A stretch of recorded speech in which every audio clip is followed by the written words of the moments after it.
I made a video recently about some of the strange stuff going on with the reviews for Eternals. Should be linked on screen now, but I mentioned one review in particular which blew my mind, and that's the one in The New Yorker. Some of you said in the comments you wanted me to go through this in depth and break down its horrifying, glorious stupidity, and yeah, I want to, so this is going to be a lot of fun.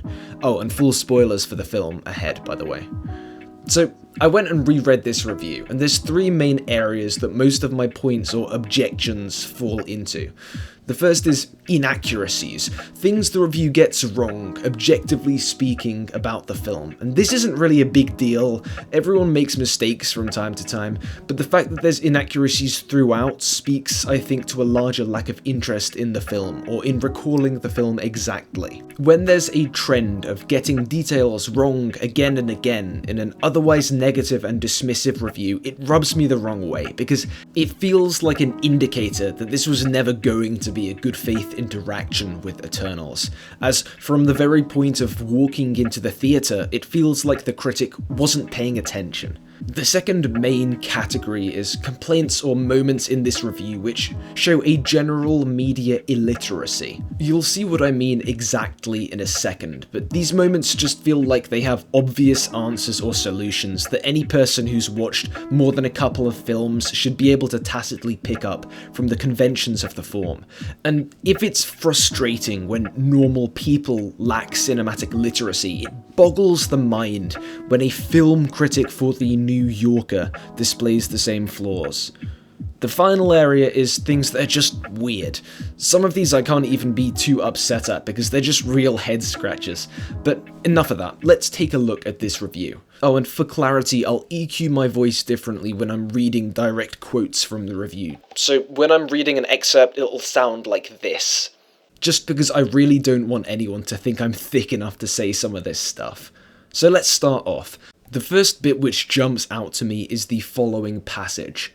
In Mesopotamia, two Eternals, Circe, played by Gemma Chan, and Icarus, Richard Madden, meet cute on the shore, introducing themselves to each other but having nothing more to say. Something already feels wrong, and not only because of the stilted absurdity with which the action and the interactions are staged. Look, compared to some of the other stuff on here, this is hardly bad, but it's the first example of an inaccuracy, because Circe and Icarus have already met on the ship, and it's one of the first things we see. In this sequence, where the Eternals aren't really, saying much, they're meeting humans for the first time, they're seeing Earth for the first time, encountering Deviants, and yet maybe their lack of camaraderie right away feels funny, but maybe it's meant to, since we find out halfway through that these Eternals are all fresh from having their memories, their identities erased, and replaced with false ones. With that information, it's no surprise to me that in these early interactions, the Eternals feel like they're missing something. They're missing themselves. But whatever, past the inaccuracy, the rest of this isn't, objectively wrong, it's subjective. So even if there's a reason for the off-kilter dynamic which the review calls stilted absurdity, you can not like that reason or think it goes too far or whatever, it's fine. Similarly, I disagree with this next critique, but there's nothing actually bad about it. The fights, involving golden glows of swords and golden laser-like beams, are the familiar visual gobble of churn that marks almost all of the Marvel Cinematic Universe's battle scenes. Putting aside the demonstrably different visual identity which a lot of this film's shots have, and focusing on the golden glow of swords and beams, etc., this review claims that they are Marvel by the numbers, but that effect, that aesthetic that eternal powers and technology have, we've never seen that before. These golden beams, they're a unique effect visually speaking in this cinematic universe. It's a unique aesthetic, the sort of arcane clockwork shimmer we see when Athena summons her spear, or when Gilgamesh winds up his falcon punch. So this is a weird point, but again, maybe you think that on a macro level, the employment of the CGI is done generically or whatever. So you can have this one, I guess, even if I disagree. But it starts getting worse from here on out. The review notes that London is attacked by a new horde of deviants. This is another inaccuracy, it's just the one deviant actually. and this isn't as incidental as the earlier inaccuracies, because this deviant that attacks them, its unique power, identity, and evolution will go on to be quite important to this film later on. It even becomes perhaps the movie's secondary antagonist. And if you missed that this London scene is actually about that deviant that we see later, I can see that negatively impacting your perception of the film's cohesiveness and of the thematic point of the deviants. That's a topic, by the way, I'll dive into soon. I'm working on a longer video essay about this film's themes and philosophy, so subscribe if you don't want to miss that when it comes out. But it's shortly hereafter that we get our glimpse of startling cinematic illiteracy. The critic makes the following point. Druig, Barry Keoghan, wants to protect the people of Tenochtitlan from Spanish conquerors in 1521 and declares it's genocide.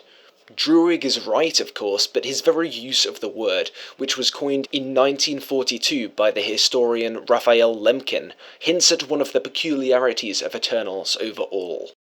We'll get back to this following so-called peculiarity in a bit. Spoiler alert, it isn't peculiar at all, but for now, this is dumb. Firstly, the Eternals aren't speaking English. Not in Tenochtitlan, not in 1521. There's a trope in cinema and television called the translation convention.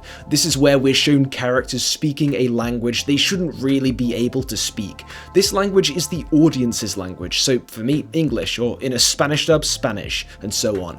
The implicit assumption in a scene like this, as well as every previous historical scene in Eternals, is that the Eternals aren't speaking English, but are instead speaking another language we don't know. Maybe Eternalese or Celestian, etc. So, while the critic is right when he very astutely points out that the word genocide was coined in 1942, Druig isn't saying genocide. He's saying the equivalent word in the language of the Eternals, and it's translated to us. This is such a weird thing for the reviewer not to understand because it's a very common trope. Like, did they watch Man of Steel and walk out 5 minutes in because they thought the Kryptonians were speaking English and that was just too unrealistic? Even kids tacitly understand this principle. A kid watching Finding Nemo isn't going to stop and wonder how come all these fish speak English, or whatever language they're watching in. They're obviously speaking fish, and since we can't speak fish, the film very kindly translates it for us. But hey, let's give the New Yorker the benefit of the doubt and assume that they do, in fact, have the cinematic literacy of a small child. Perhaps the critic thinks that Raphael Lemkin invented not only our word for genocide, but also the concept itself. This is demonstrably untrue, for all of the obvious reasons, such as historical genocides, but also, as even a cursory Google search reveals, because equivalent words in other languages did exist prior to Lemkin's 1942 coining, like the German word Völkermord, meaning murder of a people. And the thing is, we are explicitly shown the translation convention operating in Eternals earlier on. There's a whole scene about Icarus struggling to learn the language of the Neo-Babylonians. We hear them speak a different language, but no, I guess the critic wasn't paying attention there. Funny how that seems to be a running trend. But okay, maybe just before Tenochtitlan, the Eternals were living in England. Maybe they learnt some post-Great Vowel Shift Middle English. Maybe they were actually speaking English in this scene, and Druig actually does say the word genocide. Again, there is no reason whatsoever to assume this. Assuming this goes against the earlier communication codes explicitly set up by the film. But even then, there's a pretty solid explanation, because genocide is just a combination of two pre-existing root words from Latin and Greek, genos meaning people, and kaidere meaning to kill. So if Raphael Lemkin can portmanteau the two, why can't Druig? Sorry for spending so long on that one point, it's just immensely stupid. But somehow it gets worse, because that peculiarity the review noted above, here's what that is. The film's narrative hops back and forth through time, but the Eternals themselves don't appear to have the power of time travel, or the virtual omniscience that would go with it. Sorry, that was me smashing my forehead into my keyboard. because that sentence has single-handedly lowered my IQ into single digits. When I first read this review, it genuinely took me 3 or 4 tries to pass this sentence, because each time I was convinced I had misread it. But no, the film critic for The New Yorker is confused by a non-linear narrative. Yeah, the story goes back and forth chronologically speaking. There's flashbacks. But you know which other stories function this way? Most of them.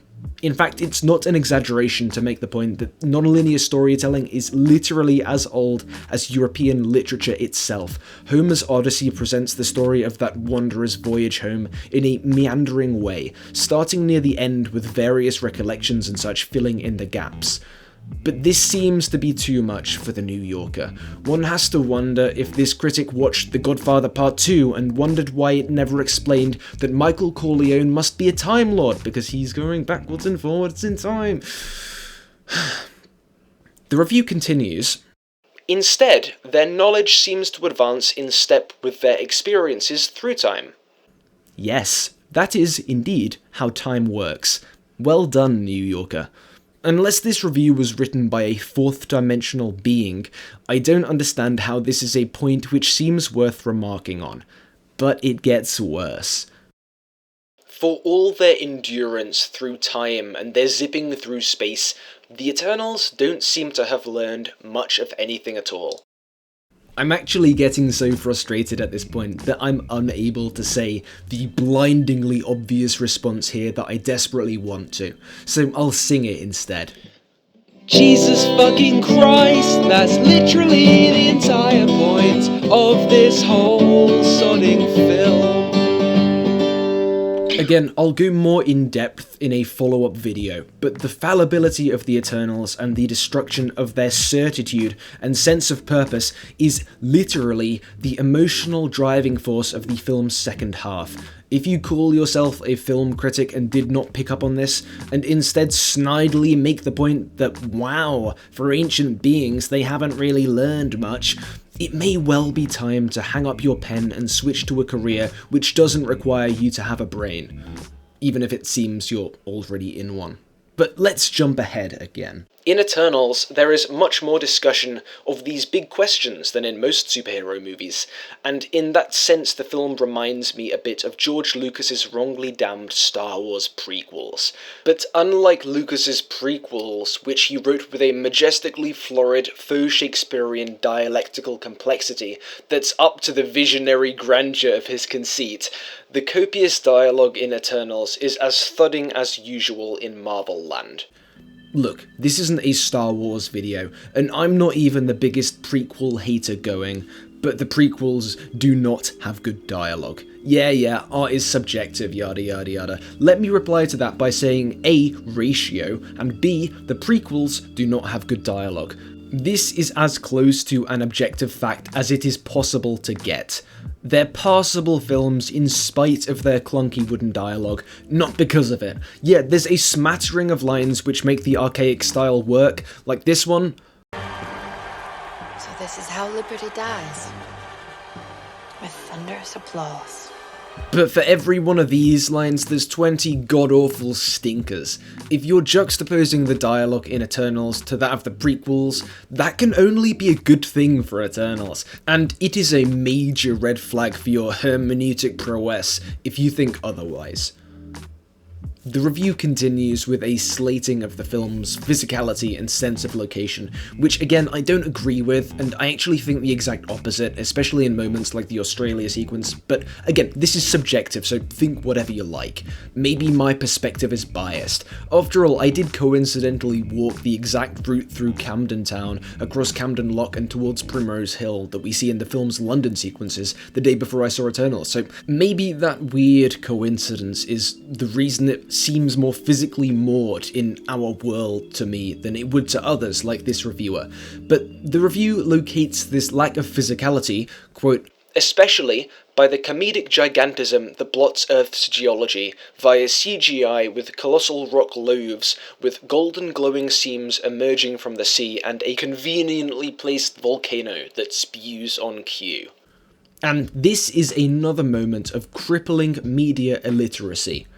We know that Celestials are placed within the warm cores of planets and grow under the crust. As is made explicit multiple times earlier in the film, their awakening is preceded by increased activity of plate tectonics. It is blindingly obvious then that this volcano isn't coincidentally placed. Volcanoes are ruptures in the crust through which the magma below escapes. Tiamat is under the crust. Tiamat needs to escape. The volcano is spewing because Tiamat is moving under the crust, and this affects the tectonics. Tiamat is emerging here because this is a point of weakness in the crust. There is a hole. That hole is the volcano. This complaint is like watching a man exit his house and then being confused that he used a conveniently placed door instead of knocking the wall down and climbing through. Next, this one isn't a biggie, it's just overwhelmingly weird and ironic. The critic says of the characters, "They have little of significance to say, and because they say it with the portentousness that befits the dialogue's hollow abstractions." Which, okay, your opinion, I guess, but how can you criticize the film's dialogue, praise the dialogue of the Star Wars prequels, and then write the phrase, "the portentousness that befits the dialogue's hollow abstractions"? How? If I did that, I would collapse in a black hole of irony. The next bit I want to pick up is near the end. Among the most laudable aspects of Eternals is the diversity of its cast, which also includes Kumail Nanjiani, Brian Tyree Henry, and Lauren Ridloff, who is deaf. The Eternal, played by Henry, named Phastos, is gay and married to a man named Ben, played by Haz Sleeman, who's Lebanese, a feature that has reportedly prompted Saudi Arabia and Kuwait to ban the film. Yet even this news item suggests what the movie itself doesn't, namely that diversity and identity mean different things to different people in different times and places, including the many eras and settings depicted in the movie, what the Eternals' identities mean to them, and what their experiences have been in the many places they've gone is completely effaced in Zhao's film. Look, this is the closest this review has come to making a good point. I applaud the casting and the decision to represent humanity through the Eternals in a less overwhelmingly white and male way than their classic comic equivalents, but yeah, it could have delved deeper into what identity and race means to different people and the struggles which result from it. This review doesn't mention, though, that it suggests these questions at times through sequences like the aforementioned Spanish genocide of the Mexicans, but yeah, there's not much here that goes into detail on this side of things, but I think that's deliberate. Because as the review notes itself in its first line, this film has a humanistic tone, and accordingly it suggests a sort of essential humanity which exists in all of these characters, both Eternals and humans, and we are repeatedly shown stories and legends transcending race and identity. Gilgamesh is played by Korean actor Don Lee, but in the film we see Sprite rehearsing a version of the Epic of Gilgamesh to an audience in Babylon. Presumably the implication here is that, like in our world, Gilgamesh goes on to become a folk hero in Mesopotamia, and what we're seeing is the audience embracing the legend of a man who plainly does not resemble their racial identity. Similarly, we're introduced to Kingo as he stars in a Bollywood adaptation of The Legend of Icarus, and this cross-cultural, cross-racial appropriation seems to be an astounding success. So yeah, Eternals doesn't linger on the division of race and identity, but that seems deliberate. It seems more interested in presenting a vision of humanity where difference is transcended. Cultural traditions still exist, of course, it isn't all homogeneous, but they are figured as permeable sources of inspiration and beauty, celebrated. And yeah, this is an optimistic tone to strike, and it's fine to find it overly optimistic, but that's not a flaw of the film, that's your opinion. And this review doesn't really seem to register the presence of this dynamic at all. Finally, the review continues. As for memory, it crops up only in strangely negative form. An Eternal named Thena, Angelina Jolie, is debilitated, even deranged, by an overload of memory, rendered nearly unfit for the group's mission.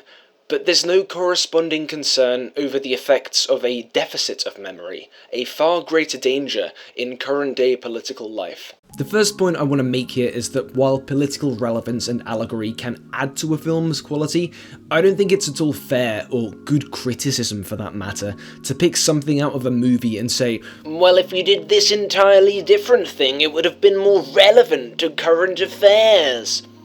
But the kicker is that this thing the review wants is actually what's happening, and it doesn't seem able to recognize this. Yes, we learn from Ajak, a fairly unreliable narrator at this point, I might add, that Mad Weary is caused by too many memories.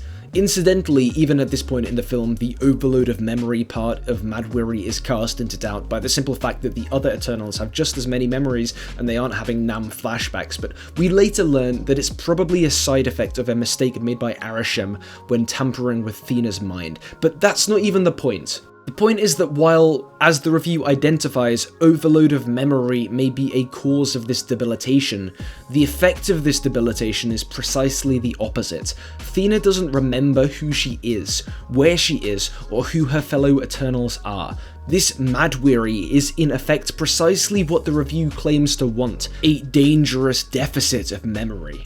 And this is a point the film foregrounds repeatedly. One of the things Gilgamesh says to Thena to snap her out of this is remember, and when she does, it works. But once again, this critic doesn't see fit to actually engage with Eternals, but instead engages with an inaccurate approximation of the film, which, surprise surprise, seems to line up really neatly with his larger pre-existing opinions about superhero films.